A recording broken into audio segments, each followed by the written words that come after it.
Assalamualaikum warahmatullahi wabarakatuh. Selamat berjumpa di Realita TV di acara Rata Rangkuman Berita. Ya, kami merangkum beberapa berita menarik dan langsung saja kita ikuti berita pertama.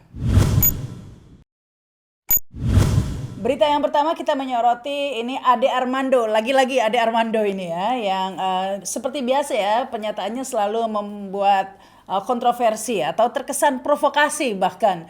Ini terkait dengan video terbarunya di YouTube channel Cokro TV di mana Ade Armando mempertanyakan bolehkah menganiaya dan melumuri kotoran Habib Rizik gitu ya. Ini lengkapnya dimuat juga di Gelora dengan judul Ade Armando tanya, bolehkah Habib Rizik dilumuri kotoran? Nah, Faisal provokasi menyesatkan. Ya, ini sebenarnya terkait dengan kritik Ade Armando ya terhadap beberapa pihak yang mendukung tindakan atau aksi dari Napoleon Bonaparte yang menganiaya dan melumuri kotoran Kece di penjara ya. Dan ini memang harus diakui memang banyak sekali yang mendukung, salah satunya di Realita TV sendiri ketika kami menayangkan beritanya itu komennya bisa sampai 4.000 ya, 4,4 ribu yang kemarin tadi saya cek ya. View-nya juga ratusan ribu begitu ya. Waktu itu kami menghadirkan Syahganda Nainggolan dan pengacara Napoleon Bonaparte Ahmad Yani. Syahganda sendiri adalah teman sepenjara Napoleon Bonaparte yang memberi kesaksian bagaimana keseharian Napoleon. Video itu benar-benar mendapat perhatian begitu dan dukungan di komen. Hampir semuanya mendukung apa yang dilakukan oleh Napoleon Bonaparte. Nah, inilah yang dikritik oleh Ade Armando. Tapi cara mengkritiknya itu loh kok agak menyakitkan hati mungkin ya. Di video itu Ade Armando mengatakan, sekarang saya balik misalnya, kalau Kece boleh dipukuli Napoleon, bolehkah Habib Rizik dipukuli dan wajahnya dilumuri kotoran karena ia sangat menghina agama lain? Itu kata Ade Armando. Kemudian dilanjutkan, tentu saja Habib Rizik maupun Kece keduanya tidak boleh dianiaya di luar aturan hukum. Ya sebenarnya dia ingin mengkritik ya. Kalimat terakhir sebenarnya tidak masalah, tetapi mengumpamakan ini yang membuat banyak pihak merasa ini terkesan provokasi karena membandingkan komparasi yang sepertinya tidak seimbang ya antara Habib Rizik dan Kece begitu. Ini dikomentari di Twitter. Salah satunya aktivis Faisal Asegaf mengatakan pernyataan Ade berlebihan dan provokatif. Ya, ini saya bacakan banyak sekali komen yang mengkritisi pernyataan Ade Armando itu. Ini salah satunya di Twitter ada Kimberly ya. Ade Armando, bolehkah Habib Rizik dipukuli dan dilumuri kotoran? Konteksnya beda. HRS ulama yang berdakwah berdasar dalil dari Al-Quran dan hadis di majelis muslim. Kece melecehkan ajaran Islam dengan diksi plesetan di ruang publik begitu. Ini menurut Kimberly ya. Yang dipermasalahkan ini adalah komparasinya ya, membandingkan yang kesannya tidak apple to apple gitu ya, membandingkan Kece dan HRS atau menyamakan apa yang dilakukan Kece dengan HRS. Karena kalau yang dilakukan Kece itu kan jelas sekali ya, di ruang publik ya, bukan untuk pengajian muslim begitu ya. Ini di ruang publik, di YouTube channel dia sengaja menjelekkan, memprovokasi seperti itu dan disiarkan. Sementara apa yang dilakukan HRS sendiri biasanya hanya ceramah untuk kalangan internal. Mungkin itu yang dimaksudkan dan ini adalah ulama yang berdasarkan keilmuan begitu ya. Sementara Kece tidak jelas ya. Namanya saja tidak jelas ya. Ada yang mengatakan Kece, kadang ada yang mengatakan nama aslinya Kasman apa Kosman begitu ya. Jadi banyak yang mengkritisi ini kok dibandingkan antara Habib Rizik dan Kece. Kalau memang mau membandingkan, mengapa tidak bolehkah Abu Janda begitu ya, yang dianiaya dan dilumuri kotoran begitu ya? Karena kan Abu Janda juga kerap melakukan penistaan agama lain sebenarnya, tapi memang tidak pernah diproses hukum. Ini ada juga yang komentar di Twitter ya, dari Purnama ini. Nasib Abu Janda, Denny Siregar, Ade Armando, dan para penista agama Islam lainnya diprediksi akan lebih buruk dari Murtadin Kece jika mereka masuk penjara. Karena cacian dan makian yang dilontarkan mereka lebih keji dari yang dilakukan Murtadin Kece. Begitu. Ini ya banyak yang mengkritisi ya apa yang disampaikan oleh Ade Armando, meskipun sebenarnya kalau saya baca sih sebenarnya Ade Armando ini hanya ingin mengatakan bahwa ya baik Habib Rizik maupun Kece, keduanya ya tidak boleh dianiaya. Sebenarnya hanya mengatakan itu, tetapi diksi yang dipilih itu seperti terkesan provokasi ya, karena menyamakan Kece dan Habib Rizik yang ya tidak level lah mungkin begitu. Kita beralih ke rata atau rangkuman berita yang kedua. Ini menyoroti pembakaran mimbar masjid di Makassar. Ya, antara lain ini dimuat di oposisicerdas.com ya. Mimbar Masjid Raya Makassar dibakar, pelaku berhasil kabur. Ini disebutkan kronologis pembakaran pada Sabtu 25 September kemarin di Masjid Raya Makassar, tanpa seorang oknum ya, katanya namanya Ka'bah begitu ya, tiba-tiba mendatangi mimbar masjid dan membakar. Sebelumnya dia sudah menutupi CCTV, jadi tidak terlihat CCTV. Setelah CCTV ditutup, baru dia membakar mimbar masjid. Bukan hanya mimbar masjid yang dibakar, juga ada Al-Quran begitu ya, yang kemudian setelah dibakar dibuang di tempat sampah. Aksi tersebut disaksikan oleh seorang warga bernama Laude, yang kemudian langsung berusaha memadamkan api di mimbar dan memanggil security masjid dan memadamkan bersama. Namun sayang sekali pada saat itu pelaku berhasil kabur. Ya, ini dimuat di TV One News juga ya. Gak ada akhlak, pembakar mimbar juga bakar Al-Quran. Ini penampakannya. Ini terlihat foto-foto ya, baik mimbar yang dibakar, yang kemudian sudah diamankan polisi ya, dibungkus dan diamankan polisi, dan juga ada bekas-bekas Al-Quran yang dibakar. Meskipun sempat kabur, tapi akhirnya pelaku pembakaran mimbar Masjid Raya Makassar berhasil ditangkap oleh warga ya, yang kemudian diserahkan ke Polda Sulawesi Selatan. Ini dimuat di glora.co juga ya. Ya, yang menangkap pembakar mimbar masjid ini adalah tim dari Badan Anti Teroris dan Komunis atau Batik, disingkat Batik ya, Front Persaudaraan Islam FPI Makassar. Nah, ini dalam waktu hanya beberapa jam saja ya, mereka akhirnya berhasil menangkap pelaku dan kemudian menyerahkan ke Polda Sulawesi Selatan. Sementara Kadif Humas Polda Sulawesi Selatan mengatakan akan mengusut tuntas ya pelaku ini. Namun seperti yang dikhawatirkan banyak orang ini ya, jangan-jangan pelakunya sakit jiwa begitu ya. Ternyata ya ini seperti itu juga ya. Ini dimuat di Kompas. Pelaku pembakaran mimbar masjid di Makassar memiliki riwayat gangguan jiwa psikosis. Bahkan pelaku ini pernah dirawat inap ya di RSKD Dadi Makassar. Hal ini disampaikan oleh Direktur SKD Dadi Makassar, Arman Bausat ya. Di situ disebutkan bahwa pelaku pernah dirawat di RSKD Dadi Makassar pada bulan Februari 2021 selama 2 bulan. Dengan diagnosis gejalanya adalah gangguan jiwa psikosis. Apakah gangguan psikosis itu? Saya coba cari di Google ya. Psikosis adalah suatu gangguan mental yang ditandai dengan diskoneksi dari kenyataan, artinya berhalusinasi seperti itu ya. Psikosis dapat terjadi sebagai akibat dari penyakit jiwa seperti skizofrenia. Namun dalam kasus lain, kondisi ini dapat disebabkan oleh kondisi kesehatan, obat-obatan, atau penggunaan narkoba. Nah, inilah yang juga diteliti ya, karena diketahui ternyata pelaku ini juga dicurigai ada keterlibatan dengan bandar narkoba dan juga sudah sejak lama menggunakan obat-obatan terlarang. Hal ini juga disoroti oleh Ketua Dewan Masjid Indonesia Yusuf Kala. Ini dimuat di oposisicerdas.com. JK sebut kriminalisasi ulama mulai marak lagi. Politisi PKS, (2) baru menyadarinya. G30 SPKI waspadalah. Begitu ya. Ini kasus pembakaran mimbar Masjid Raya Makassar ini memang menjadi sorotan dari Ketua Dewan Masjid Indonesia Yusuf Kala ya, yang menghimbau agar masyarakat lebih waspada, demikian juga aparat. Di samping juga menghimbau agar masyarakat tidak terprovokasi ya. Kemudian hal ini ditanggapi oleh politisi PKS Refrizal di Twitternya ya, bahwa selama 5 tahun terakhir ini memang ini bukan kriminalisasi, mungkin maksudnya adalah serangan terhadap tokoh ulama maupun tempat ibadah begitu ya, kerap terjadi.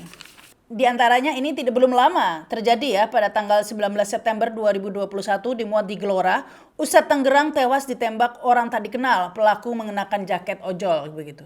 Ini sebenarnya kejadiannya adalah Sabtu malam ya, 18 September pukul 18.30 setelah sholat maghrib, Ustadz Arman atau dikenal Ustadz Alex ya pulang dari Masjid Nurul Yakin, Kota Tangerang, dan kemudian langsung ditembak oleh orang tak dikenal yang menggunakan jaket ojek online. Kemudian dalam waktu yang tak berselang lama juga ya, pada tanggal 20 September 2021 ini juga terjadi penyerangan di Ustadz di Banten ya, Kepulauan Riau, di Masjid Baitus Syakur Batam. Pria berinisial H diamankan karena menyerang Ustadz Abu Syahid Caniago saat ceramah di Masjid Baitus Syakur Batam, Kepulauan Riau. Nah, polisi telah melakukan serangkaian pemeriksaan terhadap H. Dan yang menariknya ya, bahwa ternyata polisi akan memeriksa kejiwaan pria penyerang Ustadz ini, karena menurut pihak keluarga bahwa H ini sebenarnya mengidap gangguan jiwa dan sudah 2 kali kabur dari rumah sakit jiwa di Aceh. Nah, ini menarik ya, apalagi kasus penyerangan Ustadz Abu Syahid di Batam ini sempat terekam kamera dan videonya sempat viral ya. Namun pertanyaannya, mengapa selalu yang sakit jiwa begitu ya? Apakah ada pihak yang mengkoordinir para penderita sakit jiwa ini ya untuk melakukan penyerangan atau bagaimana begitu ya? Karena kalau 1 atau 2 kali mungkin kebetulan, tapi ini berkali-kali ya, kerap terjadi selama kurun waktu 5 tahun terakhir, orang sakit jiwa melakukan penyerangan terhadap tokoh-tokoh ulama atau perusakan terhadap tempat ibadah. Ini akhirnya di Kompas juga dikomentari, pasca penyerangan terhadap Ustadz, Mahfud meminta agar seluruh pihak saling menjaga harmoni usai aksi penyerangan terhadap Ustadz beberapa waktu terakhir. Mahfud MD juga memerintahkan aparat keamanan untuk senantiasa siap siaga menjaga rumah ibadah dan tokoh agama. Lebih lanjut, Mahfud MD menambahkan pemerintah pun akan terus mengusut hingga tuntas setiap kasus penyerangan terhadap tokoh agama dan rumah ibadah. Ini sempat terekam kamera dan videonya sempat viral ya. Namun pertanyaannya, mengapa selalu yang sakit jiwa begitu ya? Apakah ada pihak yang mengkoordinir para penderita sakit jiwa ini ya untuk melakukan penyerangan atau bagaimana begitu ya? Karena kalau 1 atau 2 kali mungkin kebetulan, tapi ini berkali-kali ya, kerap terjadi selama kurun waktu 5 tahun terakhir, orang sakit jiwa melakukan penyerangan terhadap tokoh-tokoh ulama atau perusakan terhadap tempat ibadah. Ini akhirnya di Kompas juga dikomentari, pasca penyerangan terhadap Ustadz, Mahfud meminta agar seluruh pihak saling menjaga harmoni usai aksi penyerangan terhadap Ustadz beberapa waktu terakhir. Mahfud MD juga memerintahkan aparat keamanan untuk senantiasa siap siaga menjaga rumah ibadah dan tokoh agama. Lebih lanjut, Mahfud MD menambahkan pemerintah pun akan terus mengusut hingga tuntas setiap kasus penyerangan terhadap tokoh agama dan rumah ibadah. Dan kini kita beralih ke Rata atau rangkuman berita ketiga. Ini menyoroti Gatot Nurmantio ya, yang mengatakan atau mengungkap adanya indikasi komunis sudah menyusup di tubuh TNI. Ya, ini dimuat di Glora.co dengan judul Jenderal Gatot perlihatkan indikasi PKI telah menyusup ke tubuh TNI, patung Soeharto dibongkar. Partai Komunis Indonesia atau PKI memang telah dibubarkan menyusul kegagalan kudeta mereka di tahun 65. Namun, kini anasir pendukung PKI telah berhasil menyusup kembali ke tubuh TNI. Itu diungkap oleh Gatot Nurmantio dalam webinar yang berjudul TNI versus PKI. Sangat benar bahwa PKI sebagai organisasi sudah dibubarkan. Benar pula bahwa hari ini ideologi komunis sudah tidak laku di dunia. Tetapi fakta di Indonesia memperlihatkan PKI mudah melakukan pemberontakan. Ya, bagaimana Gatot Nurmantio mengatakan bahwa TNI sudah disusupi oleh PKI? Ini dalam kesempatan seminar itu, Gatot Nurmantio menunjukkan klip singkat ya. Yang pertama, tampak Museum Dharma Bakti di Markas Komando Cadangan Strategis Angkatan Darat atau Kostrat ya, di kawasan Gambir. Di dalam museum itu tadinya terdapat diorama yang menggambarkan suasana di pagi hari 1 Oktober 1965. Beberapa jam setelah 6 jenderal diculik dan 1 perwira ya. Adegan yang digambarkan saat itu adalah Maijen Soeharto tengah menerima laporan dari Komandan Resimen para Komando Angkatan Darat atau RPKAD, Kolonel Sarwo Edi Wibowo. Sementara Jenderal Nasution yang selamat dari aksi penculikan tersebut tampak duduk tidak jauh di antara Soeharto dan Sarwo Edi begitu. Dan yang menariknya dalam slide berikutnya diperlihatkan bahwa patung ketiga tokoh yang memegang peranan penting sebenarnya dalam pemberantasan G30 SPKI ini sudah dibongkar alias sudah hilang, gone begitu ya. Ini ditampilkan di slide berikutnya. Jurang kehancuran itu telah ada di depan mata, baru saja terjadi adalah di Museum Kostrad, begitu kata Gatot Nurmantio. Untuk menghilangkan gambaran sejarah penumpasan G30 SPKI tersebut sekarang, ketiga patung telah dibongkar dan tidak ada lagi. Gatot kemudian mengajak prajurit TNI untuk membersihkan jajaran TNI dari penyusupan maupun pengaruh yang dapat merusak jiwa juang para prajurit dan bisa menyebabkan pengkhianatan. Minimal menjual institusi untuk mengejar jabatan dan bermuara ingkar terhadap sumpah kepada Tuhan Yang Maha Esa Allah Subhanahu wa taala. Demikian ujar Gatot. Yang menarik dalam acara yang sama, dalam webinar tersebut, Gatot Nurmantio juga menyebut ciri-ciri PKI gaya baru. Ini dimuat di RMOL. Gatot Nurmantio, oligarki, janji palsu hingga politik pecah belah adalah ciri komunis gaya baru. Disebutkan dalam acara diskusi tersebut, ciri-ciri PKI adalah sebagai berikut. Pertama, PKI bukan partai yang nasionalis karena berupaya menempatkan Indonesia di ketiak negara lain. Yang kedua, memiliki kecenderungan melakukan huru-hara politik dan keamanan. Tujuannya untuk merebut kekuasaan ini sudah pernah terjadi pada tahun 1926, 1948, dan 1965 di sejarah Indonesia ya. Kemudian ciri yang ketiga, melakukan penculikan dan penganiayaan terhadap warga sipil, polisi, dan ulama. Begitu ya. Dan kemudian yang menarik lagi, Gatot Nurmantio juga menyebut ciri-ciri PKI gaya baru. Ciri-cirinya sebagai berikut, tampuk kekuasaan yang terpusat pada sekelompok elit atau oligarki sering melakukan bohong dan janji palsu dan juga memecah belah rakyat, termasuk menghalalkan segala cara untuk merebut dan mempertahankan kekuasaannya, melakukan pembunuhan karakter lawan politik dan menyusup ke semua lini kekuasaan. Memang dalam kesempatan ini Gatot Nurmantio tidak secara eksplisit yang mengatakan bahwa PKI sudah timbul lagi di Indonesia. Tapi Gatot mengatakan bahwa ciri-ciri tersebut sudah bisa dirasakan masyarakat Indonesia. Secara politik sudah terlihat adanya upaya adu domba di antara partai politik, masyarakat, dan pemerintah sehingga terjadi ketegangan sosial. Mendukung jabatan presiden seumur hidup, mencari dukungan kepada negara komunis besar, 48 Soviet, 65 Cina, atau membiarkan pengaruh negara komunis menguasai RI, lanjut Gatot Nurmantio. Dari masa ke masa, kita merasakan bersama-sama fitnah, adu domba, pecah belah, dan menghalalkan segala cara, termasuk membunuh TNI, ulama, dan orang Islam untuk meraih kekuasaan menjadi ciri dari gerakan PKI. Masih ujar Gatot ya. Gatot mengingatkan agar bukti-bukti sejarah yang disampaikan itu tidak dianggap angin lalu saja. Kita sampai ke rata atau rangkuman berita yang keempat. Ini menyoroti tentang opsi perwira tinggi TNI Polri yang dimungkinkan ya untuk mengisi jabatan atau PLT kepala daerah. Tentunya ini mengundang kontroversi dan menjadi sorotan banyak pihak. Ini dimuat di koran Tempo dengan judul Kursi Empuk Para Perwira. Pemilihan umum serentak 2024 membuat kekosongan pemimpin di 23 provinsi dan 248 kabupaten kota. Sejak 2016, pemerintah berulang kali menunjuk perwira TNI Polri sebagai gubernur sementara. Ya, kita ketahui pilkada serentak ini mengakibatkan beberapa kursi kepala daerah akan kosong, termasuk juga ini di DKI Jakarta, Jawa Timur, Jawa Barat, dan Jawa Tengah ya.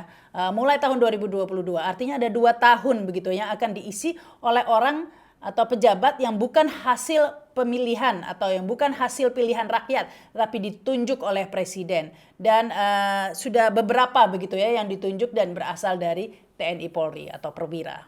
Ketika dimintai konfirmasi, Kepala Pusat Penerangan Kementerian Dalam Negeri Beni Irwan mengatakan pemerintah berpatokan pada peraturan penunjukan kepala daerah berdasarkan pasal 201 Undang-Undang Nomor 10 Tahun 2016 tentang pemilihan gubernur, bupati, dan wali kota. Ya, ketika dimintai konfirmasi, ini di Kemendagri mengatakan bahwa apa yang dilakukan tersebut tidak menyalahi peraturan dan sesuai dengan Undang-Undang Nomor 10 Tahun 2016 ya tentang pemilihan gubernur, bupati, dan wali kota. Untuk mengisi kekosongan jabatan mulai 2022, diangkat pejabat gubernur, bupati, dan wali kota. Mereka bertugas hingga terpilih gubernur dan bupati lewat pemilu serentak di 2024. Jadi tidak ada larangan ini ya terhadap perwira TNI Polri.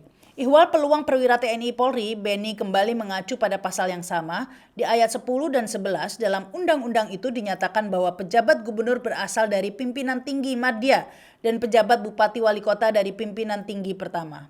Sebelumnya pemerintah sudah berulang kali mengangkat perwira aktif sebagai gubernur pada masa peralihan. Ada Mayor Jenderal Sudarmo sebagai pelaksana tugas Gubernur Aceh pada 2016-2017 dan Inspektur Jenderal Carlo Brix Tewu di Sulawesi Barat 2016-2017. Ada juga Komisaris Jenderal Muhammad Iriawan sebagai pejabat Gubernur Jawa Barat pada 2018. Setahun sebelum dia terpilih menjadi Ketua Persatuan Sepak Bola Seluruh Indonesia. Jadi prinsipnya menurut Kemendagri ini tidak melanggar undang-undang dan diperbolehkan. Namun tetap saja banyak pihak yang mengkritisi ya dan mengkhawatirkan ini bisa mengurangi netralitas ya pejabat tersebut dalam Pilkada serentak 2024 nanti. Demikian juga dikhawatirkan jika dari TNI Polri akan menjadi dui fungsi. Kembali seperti Orde Baru begitu. Beberapa tokoh mengkritisi ya, antara lain ini Zulkifli Hasan, Ketua Umum Partai Amanat Nasional. Ini dimuat dengan judul Sentil Tito Karnavian, Zulhas TNI Polri tidak boleh jadi PJ Gubernur. Ya, karena menurut Zulkifli Hasan, jika sudah pensiun, tentunya itu haknya sama dengan sipil, maka tidak apa-apa. Tetapi jika aktif, seharusnya tidak boleh menjadi PLT Gubernur. Hal itu disampaikan merespon Kementerian Dalam Negeri yang tidak menutup opsi PJ Kepala Daerah di 24 provinsi pada 2022-2024 dipilih dari golongan TNI Polri. Ini juga disoroti di koran Tempo ya dengan judul Bahaya Polisi TNI Jadi Pejabat Gubernur. Ini menjadi editorial koran Tempo. Sementara itu di Tribun News juga memuat ini pimpinan DPR meminta pemerintah kaji wacana Pati TNI Polri jadi PLT Kepala Daerah. Pemerintah perlu memberikan juga kajian yang mendalam terhadap penempatan TNI Polri aktif sebagai PLT, kata Wakil Ketua DPR RI Sufmi Dasko Ahmad. Dasko menilai jika kebijakan itu dijalankan maka akan berdampak pada kurangnya personel TNI Polri yang bertugas. Sebelumnya, legislator Partai Keadilan Sejahtera, Mardani Alisera, menanggapi juga soal kebijakan pemerintah yang bakal memberikan tugas kepada perwira tinggi TNI Polri sebagai pejabat kepala daerah mengisi kekosongan kursi, baik bupati, wali kota maupun gubernur. Hal tersebut merespon pernyataan Kepala Pusat Penerangan Kementerian Dalam Negeri yang menyatakan pemerintah membuka opsi untuk perwira tinggi TNI Polri dapat menjadi pejabat kepala daerah menjelang Pilkada serentak 2024. Pengalaman dui fungsi masa lalu perlu jadi pelajaran. Ada perbedaan DNA pengabdian antara sipil dengan teman-teman TNI Polri, kata Mardani Alisera kepada wartawan. Anggota Komisi 2 DPR RI itu mengingatkan bahwa pelaksana tugas untuk waktu yang lama bisa berbahaya bagi stabilitas dan kualitas pelayanan publik, tambahnya. Lebih baik diambil dari kementerian lain jika kurang yang masih ada di bawah rumpun Menko Polhukam, tandas Mardani Alisera. Selanjutnya Rata atau rangkuman berita kelima ini menyoroti demo BEM SI ya tentang pelemahan KPK. Ini dimuat di Kompas, demo BEM SI mahasiswa daerah kumpul di Jakarta dengan biaya patungan, resah melihat pelemahan KPK. Mahasiswa dari berbagai daerah akan berkumpul di Jakarta hari ini ya, Senin. Mereka menggelar aksi Gerakan Selamatkan KPK atau GASAK. Demo tersebut masih terkait soal pemecatan 57 pegawai KPK dengan pemberlakuan TWK dan dinilai semakin melemahkan lembaga anti rasuah itu. Kemudian di oposisicerdas.com juga dimuat ini gabung BEM SI mahasiswa Jogja dan Solo patungan sewa bus ke Jakarta untuk demo KPK. Sebelumnya mahasiswa sudah melakukan demo besar-besaran ya ketika revisi Undang-Undang KPK beberapa waktu yang lalu, tapi tampaknya pemerintah dan presiden ini tidak menghiraukan ya, Undang-Undang KPK tetap direvisi dan berujung pada pelemahan KPK. Terbukti saat ini dalam revisi Undang-Undang KPK tersebut ada pasal untuk peralihan pegawai ya KPK menjadi ASN. Nah, inilah yang kemudian berujung dengan pemecatan 57 pegawai KPK yang dinyatakan tidak lulus tes wawasan kebangsaan untuk menjadi ASN. Padahal sebenarnya pemerintah memegang kekuasaan yang besar ya untuk menyelamatkan KPK. Ini disoroti juga kekuasaan di KPK hanya delegasi dari presiden. Akankah Jokowi selamatkan 57 pegawai? Ya, sebanyak 57 orang pegawai akan resmi dipecat ya pada 30 September 2021 nanti. Bahkan ada yang mengatakan G30 STWK begitu ya. Banyak yang meminta Presiden Jokowi turun tangan. Ini mantan juru bicara KPK Febri Diansah mengatakan ada 5 alasan Presiden mesti turun tangan ya untuk menyelamatkan KPK. Pertama, Presiden Jokowi adalah pemimpin tertinggi dan penyelenggara negara. Alasan kedua, Presiden Jokowi bersama DPR telah melakukan revisi terhadap Undang-Undang KPK sehingga menempatkan lembaga anti rasuah ini dalam rumpun eksekutif. Bahkan Presiden juga yang mengirim surat ke DPR untuk menugaskan Menkumham dan Menpan RB untuk membahas revisi Undang-Undang KPK ini. Jadi seharusnya Presiden ikut bertanggung jawab ya jika kemudian terjadi pelemahan KPK ya. Ketiga, Presiden yang menandatangani peraturan pemerintah nomor 17 2020 tentang manajemen PNS. Presiden disebut sebagai pemegang kekuasaan tertinggi pembinaan PNS sehingga berwenang mengangkat dan memberhentikan. Jadi kekuasaan yang ada di KPK hanya delegasi dari Presiden. Kita tahu 57 pegawai KPK ini tidak lolos tes wawasan kebangsaan yang dianggap mengada-ngada ya pertanyaannya dan lain-lain itu seakan-akan hanya ditujukan untuk menyingkirkan 57 orang ini. Dan sebelumnya Presiden Jokowi sudah mengatakan agar hasil tes wawasan kebangsaan ini tidak menjadi rujukan untuk memecat ya, pegawai. Tapi kemudian Jokowi seperti lepas tangan ya dan mengatakan jangan semua urusan dilempar ke Presiden begitu.